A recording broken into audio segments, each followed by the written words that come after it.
Hi friends, आज के आमरा सिम्पल मुसुर डालेर पेঁয়াজ सोमबारा देखाচ্ছি। এখানে মুসুরির ডালটাকে আমি 3-4টে সিটি মেরেছি। দেখুন এভাবে একদম পাতলা করে ডালটাকে বানিয়েছি। এই ডাল কিন্তু খুব পাতলা হয় আমাদের বেঙ্গলি স্টাইল পেঁয়াজ সোমবারা মুসুর ডাল। শুধু কাঁচা লঙ্কা দিয়ে আমি ডালটাকে সেদ্ধ করেছি, একটু নুন আর হলুদ দিয়েছি আর অল্প একটু তেল দিয়েছি। সিটি মেরে ভালো করে ডালটাকে গলিয়ে নিয়েছি। এখানে সর্ষের তেলের ভেতরে শুকনো লঙ্কা দুটো আর একটা ছোট্ট পেঁয়াজ দেখুন ভাজতে দিয়েছি। পেঁয়াজটা আমার প্রায় ভাজা হয়ে এসছে। এবারে আমি ডালটাকে দিয়ে দেব। খুব সুন্দর একটা স্মেল হয় আমাদের এই ডালের। এবারে ডালটা দিয়ে দিই। একটু এখানে মনে রাখতে হবে পেঁয়াজটা যে ভাজলাম যেন এরকম একটু কালার ধরিয়ে নেবেন, কেমন তবেই দেখুন ওপরে আমাদের ভেসে উঠছে।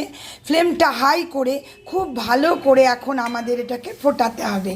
গরম ভাতের সাথে এই মুসুর ডালের পেঁয়াজ সোমবারা কতটা যে খেতে ভালো লাগে একদিন বানালে বুঝতে পারবেন। আমরা তো প্রায়ই বাড়িতে বানাই, এজন্যই আমার বন্ধুদের সাথে আজকে আমি শেয়ার করছি। যে গরম মনে করুন চলছে, তাতেই ডাল কিন্তু আমাদের খুব প্রিয়।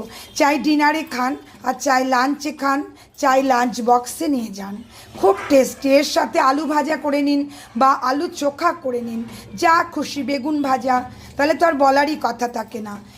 একদিন এরকম করে বানান পেঁয়াজ সোমবারা মুসুর ডাল।